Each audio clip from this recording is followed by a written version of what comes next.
Hello.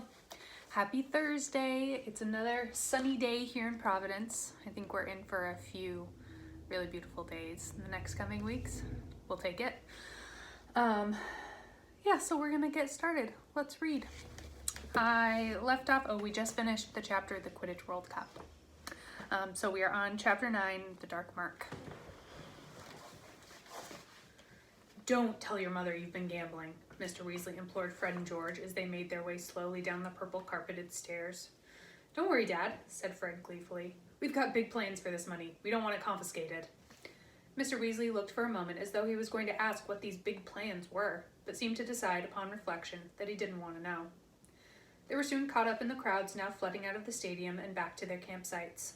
Raucous singing was borne toward them on the night air as they retraced their steps along the lantern-lit path, and leprechauns kept shooting over their heads, cackling and waving their lanterns. When they finally reached the tents, nobody felt like sleeping at all, and given the level of noise around them, Mr. Weasley agreed that they could all have one last cup of cocoa together before turning in. They were soon arguing enjoyably about the match. Mr. Weasley got drawn into a disagreement about cobbing with Charlie, and it was only when Ginny fell asleep right at the tiny table and spilled her hot chocolate all over the floor that Mr. Weasley called a halt to the verbal replays and insisted that everyone go to bed. Hermione and Ginny went into the next tent, and Harry and the rest of the Weasleys changed into pajamas and clambered into their bunks. From the other side of the campsite, they could still hear much singing and the odd echoing bang. Oh, I'm glad I'm not on duty, muttered Mr. Weasley sleepily. I wouldn't fancy having to go and tell the Irish they've got to stop celebrating. Harry, who was on a top bunk above Ron, lay staring up at the canvas ceiling of the tent, watching the glow of an occasional leprechaun lantern flying overhead, and picturing again some of Crumb's more spectacular moves. He was itching to get back in his own firebolt and try out the Wronski feint. Somehow, Oliver Wood had never managed to convey with all his wriggling diagrams what that move was supposed to look like.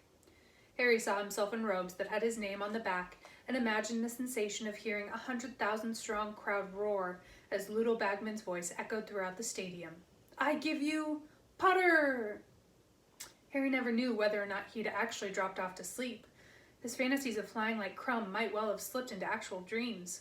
All he knew was that, quite suddenly, Mr. Weasley was shouting. Get up! Ron, Harry, come on now, get up, this is urgent! Harry sat up quickly and the top of his head hit canvas. What's the matter? He said. Dimly, he could tell that something was wrong. The noises in the campsite had changed. The singing had stopped. He could hear screams and the sound of people running. He slipped down from the bunk and reached for his clothes, but Mr. Weasley, who'd pulled on jeans over his own pajamas, said, No time, Harry. Just grab a jacket and get outside. Quickly. Harry did as he was told and hurried out of the tent, Ron at his heels. By the light of the few fires that were still burning, he could see people running away into the woods, fleeing something that was moving across the field toward them, something that was emitting odd flashes of light and noises like gunfire. Loud jeering, roars of laughter, and drunken yells were drifting toward them. Then came a burst of strong green light, which illuminated the scene. A crowd of wizards, tightly packed and moving together with wands pointing straight upward, was marching slowly across the field. Harry squinted at them. They didn't seem to have faces. Then he realized that their heads were hooded and their faces masked. High above them, floating along in midair, 4 struggling figures were being contorted into grotesque shapes. It was as though the masked wizards on the ground were puppeteers, and the people above them were marionettes, operated by invisible strings that rose from the wands into the air. 2 of the figures were very small. More wizards were joining the marching group, laughing and pointing up at the floating bodies. Tents crumpled and fell as the marching crowd swelled. Once or twice, Harry saw one of the marchers blast a tent out of his way with his wand. Several caught fire. The screaming grew louder. The floating people were suddenly illuminated as they passed over a burning tent, and Harry recognized one of them, Mr. Roberts, the campsite manager. The other 3 looked as though they might be his wife and children. One of the marchers below flipped Mrs. Roberts upside down with his wand. Her nightdress fell down to reveal voluminous drawers, and she struggled to cover herself up as the crowd below her screeched and hooted with glee. That's sick, Ron muttered, watching the smallest Muggle child, who had begun to spin like a top, 60 feet above the ground, his head flopping limply from side to side. That is really sick. Hermione and Ginny came hurrying toward them, pulling coats over their nightdresses, with Mr. Weasley right behind them. At the same moment, Bill, Charlie, and Percy emerged from the boys' tent, fully dressed with their sleeves rolled up and their wands out. "We're going to help the ministry," Mr. Weasley shouted over all the noise, rolling up his own sleeves. "You lot, get into the woods and stick together. I'll come and fetch you when we've sorted this out." Bill, Charlie, and Percy were already sprinting away toward the oncoming marchers. Mr. Weasley tore after them. Ministry wizards were dashing from every direction toward the source of the trouble. The crowd beneath Robert's family was coming ever closer. "Come on," said Fred, grabbing Ginny's hand and starting to pull her toward the wood. Harry, Ron, and Hermione and George followed. They all looked back as they reached the trees. The crowd beneath Robert's family was larger than ever. They could see the Ministry wizards trying to get through it to the hooded wizards in the center, but they were having great difficulty. It looked as though they were scared to perform any spell that might make the Roberts family fall. The colored lanterns that had lit the path to the stadium had been extinguished. Dark figures were blundering through the trees. Children were crying. Anxious shouts and panicked voices were reverberating around them in the cold night air. Harry felt himself being pushed hither and thither by people whose faces he could not see. Then he heard Ron yell with pain. "What happened?" said Hermione anxiously, stopping so abruptly that Harry walked into her. "Ron, where are you? Oh, this is stupid. Lumos." She illuminated her wand and directed its narrow beam across the path.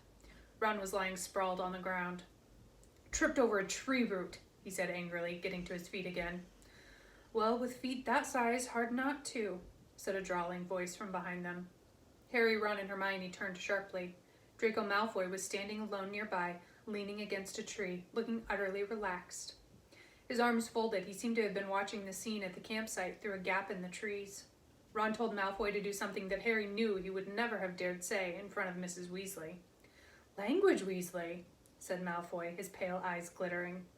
"Hadn't you better be hurrying along now? You wouldn't like her spotted, would you?"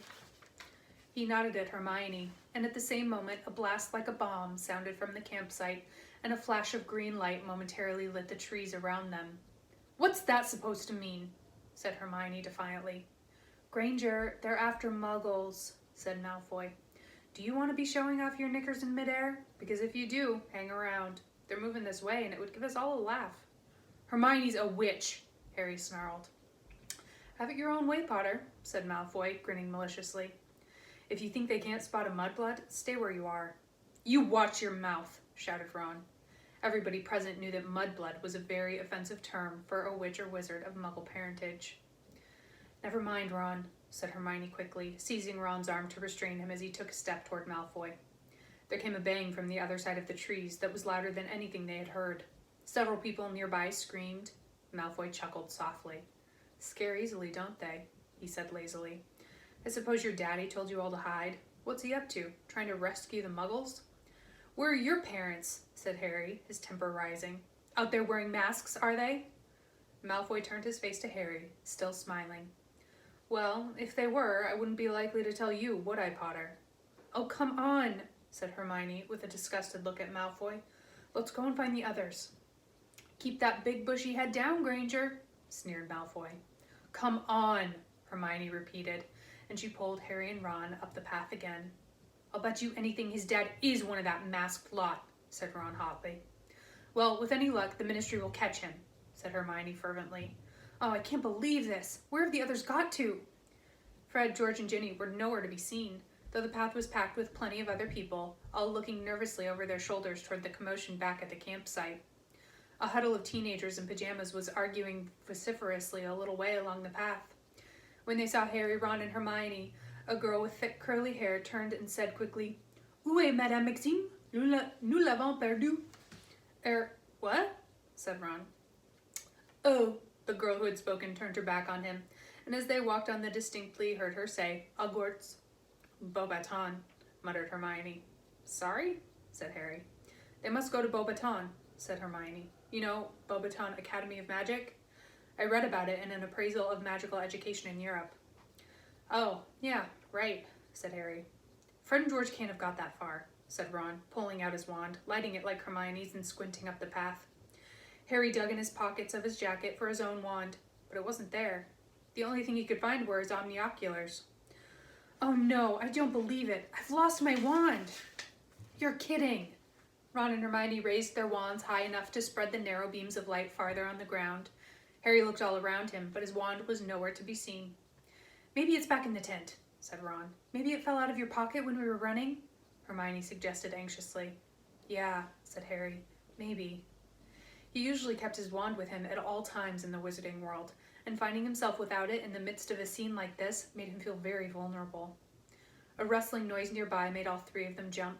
Winky, the house elf, was fighting her way out of a clump of bushes nearby. She was moving in a most peculiar fashion, apparently with great difficulty. It was as though someone invisible were trying to hold her back.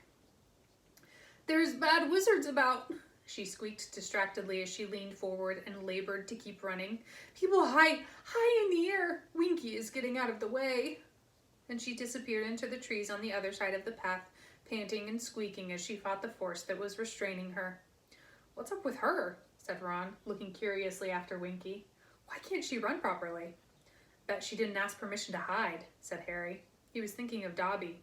Every time he had tried to do something the Malfoys wouldn't like, the house elf had been forced to start beating himself up. You know, house elves get a very raw deal, said Hermione indignantly. It's slavery, that's what it is. That Mr. Crouch made her go up to the top of the stadium, and she was terrified, and he's got her bewitched so she can't even run when they start trampling tents. Why doesn't anyone do something about it? Well, the elves are happy, aren't they? Ron said. You heard old Winky back at the match. House elves is not supposed to have fun. That's what she likes, being bossed around. It's people like you, Ron, Hermione began hotly, who prop up rotten and unjust systems just because they're too lazy to... Another loud bang echoed from the edge of the wood. Let's just keep moving, shall we? Said Ron, and Harry saw him glance edgily at Hermione. Perhaps there was truth in what Malfoy had said. Perhaps Hermione was in more danger than they were. They set off again, Harry still searching his pockets, even though he knew his wand wasn't there. They followed the dark path deeper into the wood, still keeping an eye out for Fred, George, and Ginny. They passed a group of goblins who were cackling over a sack of gold that they had undoubtedly won betting on the match, and who seemed quite unperturbed by the trouble at the campsite. Farther still along the path, they walked into a patch of silvery light, and when they looked through the trees, they saw 3 tall and beautiful vila standing in a clearing, surrounded by a gaggle of young wizards, all of whom were talking very loudly. I pull down about 100 sacks of galleons a year, one of them shouted. I'm a dragon killer for the Committee for the Disposal of Dangerous Creatures. No, you're not, yelled his friend. You're a dishwasher at the Leaky Cauldron. But I'm a vampire hunter. I've killed about 90 so far. A third young wizard, whose pimples were visible even by the dim, silvery light of the villa, now cut in. I'm about to become the youngest ever minister of magic, I am. Harry snorted with laughter. He recognized the pimply wizard. His name was Stan Shunpike, and he was in fact a conductor on the triple-decker night bus. He turned to tell Ron this, but Ron's face had gone oddly slack, and next second Ron was yelling, Did I tell you I've invented a broomstick that'll reach Jupiter? Honestly, said Hermione, and she and Harry grabbed Ron firmly by the arms, wheeled him around, and marched him away. By the time the sounds of the villa and their admirers had faded completely, they were in the very heart of the wood. They seemed to be alone now. Everything was much quieter. Harry looked around. I reckon we can just wait here, you know. We'll hear anyone coming a mile off. The words were hardly out of his mouth when Ludo Bagman emerged from behind a tree right ahead of them. Even by the feeble light of the 2 wands, Harry could see that a great change had come over Bagman. He no longer looked buoyant and rosy-faced. There was no more spring in his step. He looked very white and strained. Who's that? He said, blinking down at them, trying to make out their faces. What are you doing in here all alone? They looked at one another, surprised. Well, there's sort of a riot going on, said Ron. Bagman stared at him. What? At the campsite, some people have got hold of a family of muggles. Bagman swore loudly. Damn them, he said, looking quite distracted, and without another word, he disapparated with a small pop. Not exactly on top of things, Mr. Bagman, is he? Said Hermione, frowning. He was a great beater, though, said Ron, leading the way off the path into a small clearing and sitting down on a patch of dry grass at the foot of a tree. The Wimborne Wasps won the league 3 times in a row while he was with them. He took his small figure of Crumb out of his pocket, set it down on the ground, and watched it walk around. Like the real Crumb, the model was slightly duck-footed and round-shouldered, much less impressive on his splayed feet than on his broomstick. Harry was listening for noise from the campsite. Everything seemed much quieter. Perhaps the riot was over. I hope the others are okay, said Hermione after a while. They'll be fine, said Ron. Imagine if your dad catches Lucius Malfoy, said Harry, sitting down next to Ron and watching the small figure of Crumb slouching over the fallen leaves. He's always said he'd like to get something on him. That'd wipe the smirk off old Draco's face all right, said Ron. Those poor muggles, though, said Hermione nervously. What if they can't get them down? They will, said Ron reassuringly. They'll find a way. Mad, though, to do something like that when the whole Ministry of Magic's out here tonight, said Hermione. I mean, how do they expect to get away with it? Do you think they've been drinking, or are they just... But she broke off abruptly and looked over her shoulder. Harry and Ron looked quickly around, too. It sounded as though someone was staggering toward their clearing. They waited, listening to the sounds of the uneven steps behind the dark trees, but the footsteps came to a sudden halt. Hello? Called Harry. There was silence. Harry got to his feet and peered around the tree. It was too dark to see very far, but he could sense somebody standing just beyond the range of his vision. Who's there? He said. And then, without warning, the silence was rent by a voice unlike any they had heard in the wood, and it uttered, not a panicked shout, but what sounded like a spell. Mors Mordre! And something vast, green, and glittering erupted from the patch of darkness Harry's eyes had been struggling to penetrate. It flew up over the treetops and into the sky. What the? Gasped Ron as he sprang to his feet, staring up at the thing that had appeared. For a split second, Harry thought it was another leprechaun formation. Then he realized that it was a colossal skull, comprised of what looked like emerald stars, with a serpent protruding from its mouth like a tongue. As they watched, it rose higher and higher, blazing in a haze of greenish smoke, etched against the black sky like a new constellation. Suddenly, the wood all around them erupted with screams. Harry didn't understand why, but the only possible cause was the sudden appearance of the skull, which had now risen high enough to illuminate the entire wood like some grisly neon sign. He scanned the darkness for the person who had conjured the skull, but he couldn't see anyone. Who's there? He called again. Harry, come on, move! Hermione had seized the collar of his jacket and was tugging him backward. What's the matter? Harry said, startled to see her face so white and terrified. It's the dark mark, Harry, Hermione moaned, pulling him as hard as she could. You know whose sign? Voldemort's? Harry, come on! Harry turned. Ron was hurriedly scooping up his miniature crumb. The three of them started across the clearing, but before they had taken a few hurried steps, a series of popping noises announced the arrival of 20 wizards appearing from thin air, surrounding them. Harry whirled around, and in an instant, he registered one fact.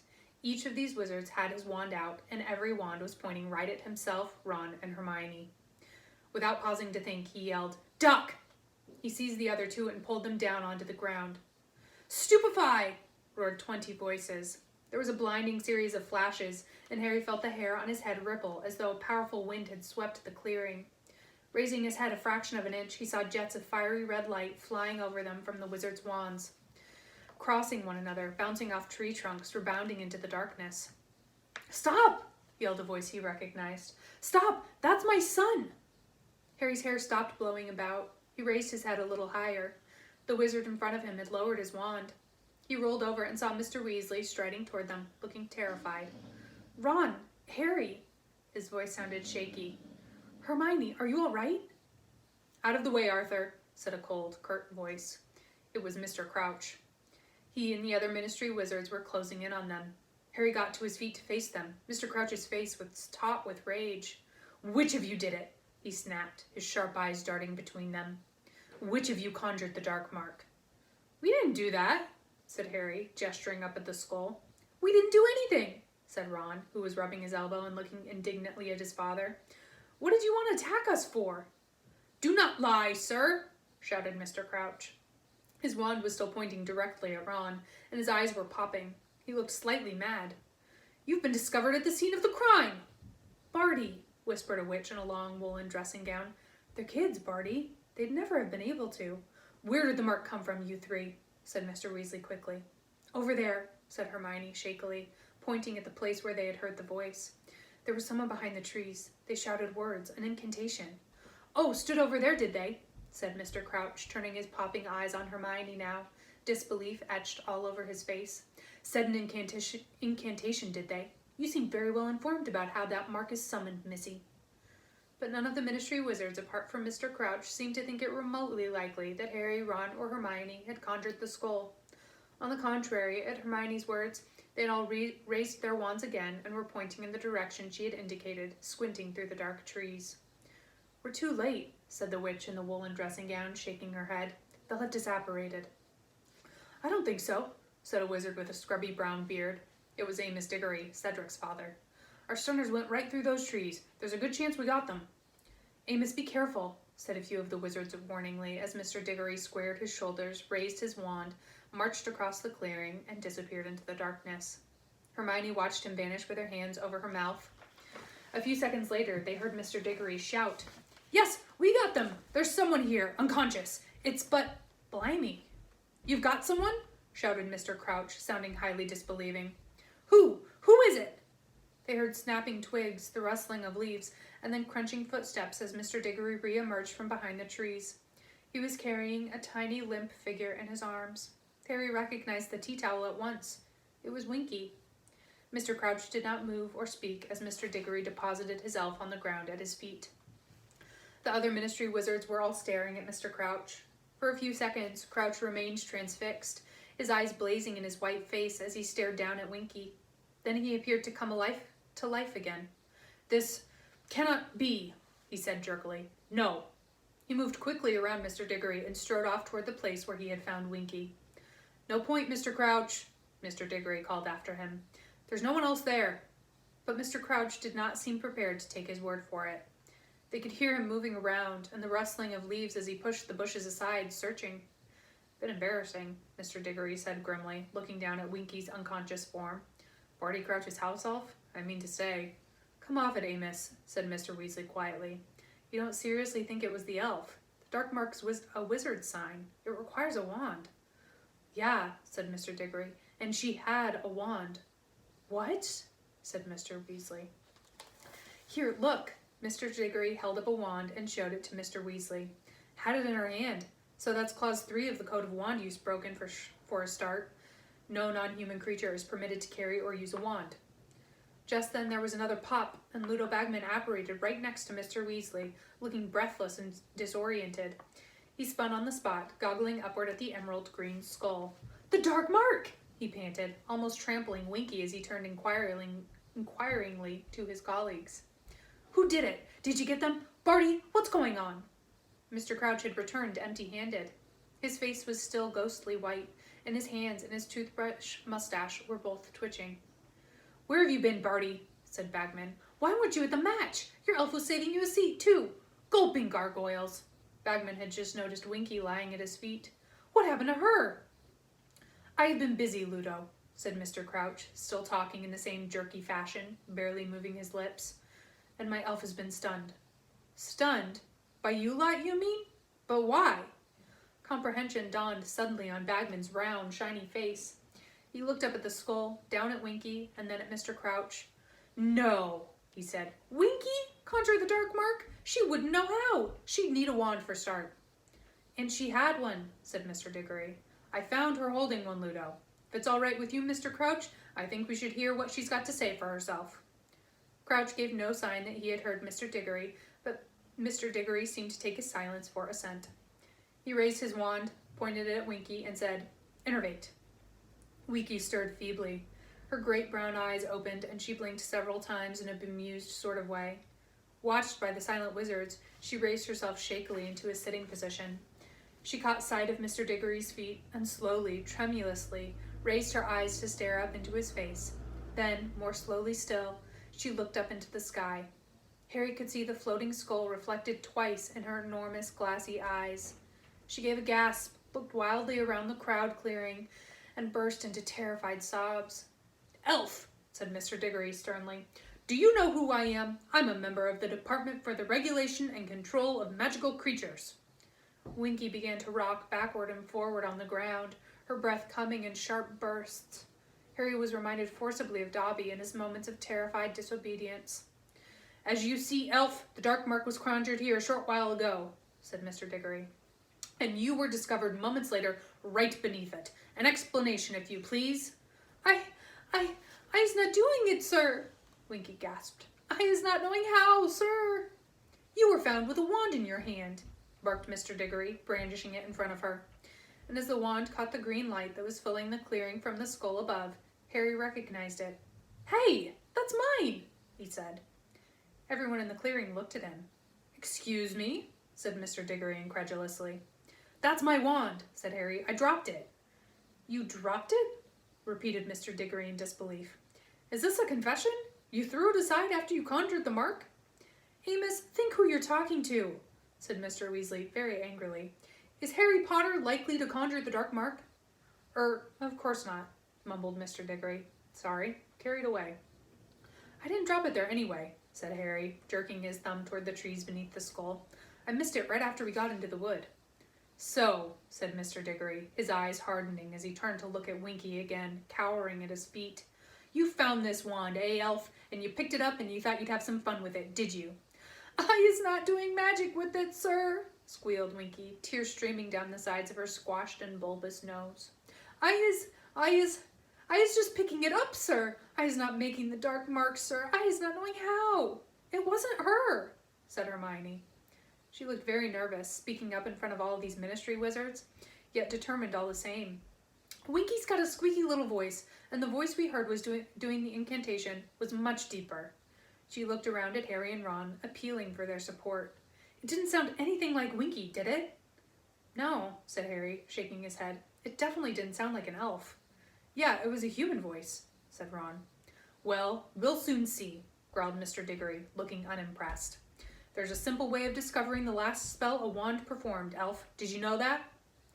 Winky trembled and shook her head frantically, her ears flapping, as Mr. Diggory raised his own wand again and placed it tip to tip with Harry's. Prior incantado, roared Mr. Diggory.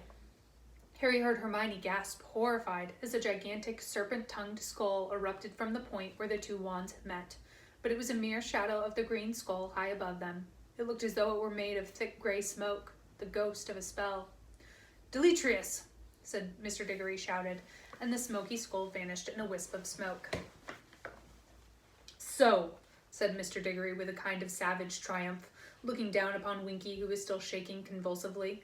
I is not doing it, she squealed, her eyes rolling in terror. I is not knowing how. I is a good elf. I isn't using wands. I isn't knowing how.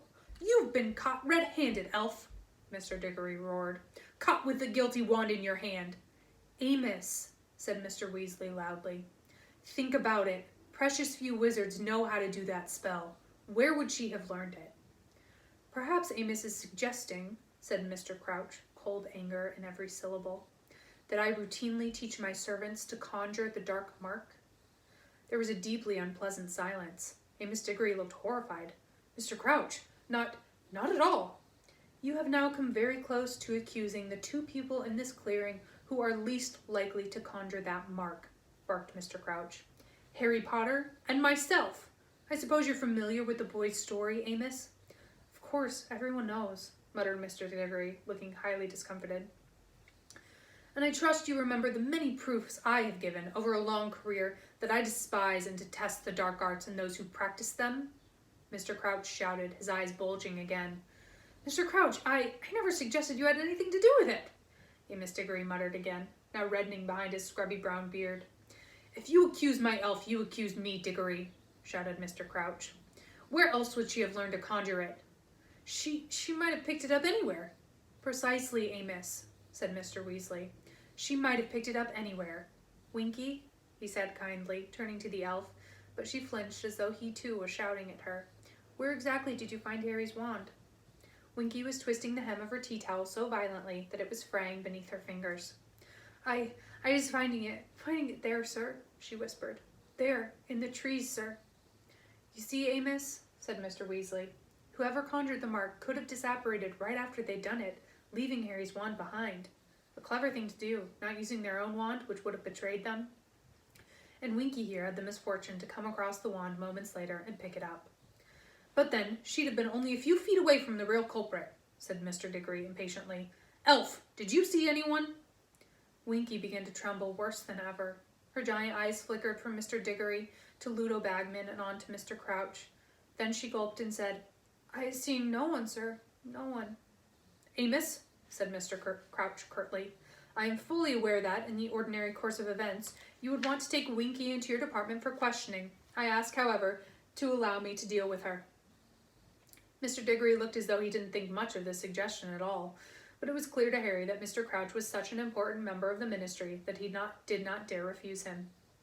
"You may rest assured that she will be punished," Mr. Crouch added coldly. Master," Winky stammered, looking up at Mr. Crouch, her eyes brimming with tears. Master, please." Mr. Crouch stared back, his face somehow sharpened, each line upon it more deeply etched. There was no pity in his gaze. "Winky has behaved tonight in a manner I would not have believed possible," he said slowly. "I told her to remain in the tent. I told her to stay there while I went to sort out the trouble, and I find that she disobeyed me. This means clothes." "No!" shrieked Winky, prostrating herself at Mr. Crouch's feet. "No, master, not clothes! Not clothes!" Harry knew that the only way to turn a house elf free was to present it with proper garments. It was pitiful to see the way Winky clutched at her tea towel as she sobbed over Mr. Crouch's feet.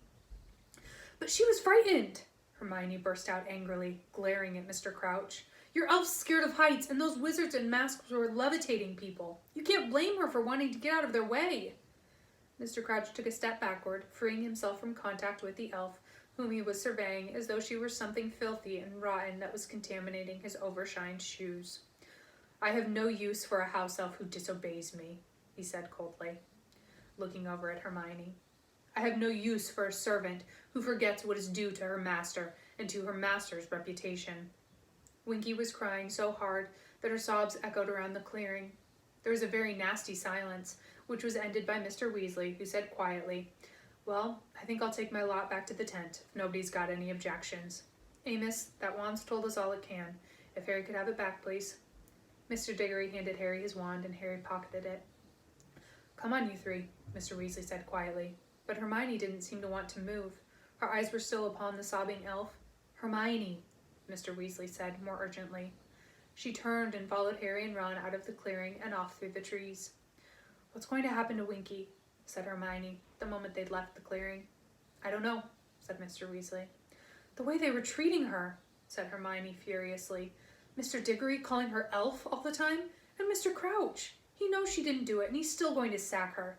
He didn't care how frightened she'd been or how upset she was. It was like she wasn't even human." "Well, she's not," said Ron. Hermione rounded on him. "That doesn't mean she hasn't got feelings, Ron. It's disgusting the way—" "Hermione, I agree with you," said Mr. Weasley quickly, beckoning her on. "But now is not the time to discuss elf rights. I want to get back to the tent as fast as we can. What happened to the others?" "We lost them in the dark," said Ron. "Dad, why was everyone so uptight about that skull thing?" "I'll explain everything back at the tent," said Mr. Weasley tensely. But when they reached the edge of the wood, their progress was impeded. A large crowd of frightened-looking witches and wizards was congregated there, and when they saw Mr. Weasley coming toward them, many of them surged forward. "What's going on in there? Who conjured it? Arthur, it's not him." "Of course it's not him," said Mr. Weasley impatiently. "We don't know who it was. It looks like they just apparated. Now excuse me, please. I want to go to bed." He led Harry, Ron, and Hermione through the crowd and back into the campsite. All was quiet now. There was no sign of the masked wizards, though several ruined tents were still smoking. Charlie's head was poking out of the boys' tent. "Dad, what's going on?" he called through the dark. "Fred, George, and Ginny got back okay, but the others—" "I've got them here," said Mr. Weasley, bending down and entering the tent. Harry, Ron, and Hermione entered after him. Bill was sitting at the small kitchen table, holding a bedsheet to his arm, which was bleeding profusely.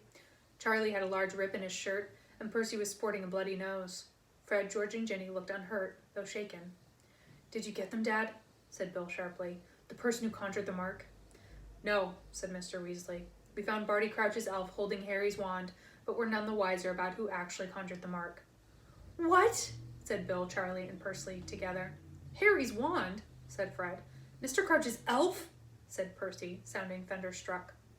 With some assistance from Harry, Ron, and Hermione, Mr. Weasley explained that what had happened in the woods. When they had finished their story, Percy swelled indignantly. "Well, Mr. Crouch is quite right to get rid of an elf like that," he said. "Running away when he'd expressly told her not to, embarrassing him in front of the whole ministry. How would that have looked if she'd been brought up in front of the Department for the Regulation and Control? She didn't do anything. She was just in the wrong place at the wrong time." Hermione snapped at Percy, who looked very taken aback. Hermione had always got on fairly well with Percy, better, indeed, than any of the others.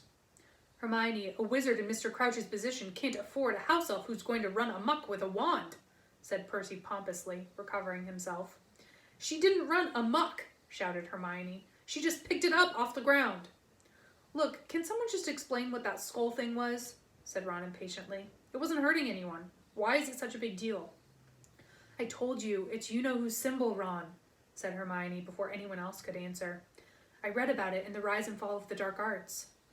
And it hasn't been seen for 13 years, said Mr. Weasley quietly. Of course people panicked. It was almost like seeing you-know-who back again. I don't get it, said Ron, frowning. I mean, it's still only a shape in the sky. Ron, you-know-who and his followers sent the dark mark into the air whenever they killed, said Mr. Weasley. The terror it inspired. You have no idea. You're too young. Just picture coming home and finding the dark mark hovering over your house, knowing what you're about to find inside. Mr. Weasley winced. Everyone's worst fear. The very worst. There was silence for a moment. Then Bill, removing the sheet from his arm to check on his cut, said, Well, it didn't help us tonight, whoever conjured it. Scared the Death Eaters away the moment they saw it. They all disapparated before we'd got near enough to unmask any of them. We caught the Robertses before they hit the ground, though. They're having their memories modified right now. Death Eaters? Said Harry. What are Death Eaters? It's what you-know-whose supporters called themselves, said Bill. I think we saw what's left of them tonight. The ones who managed to keep themselves out of Azkaban anyway. We can't prove it was them, Bill, said Mr. Weasley.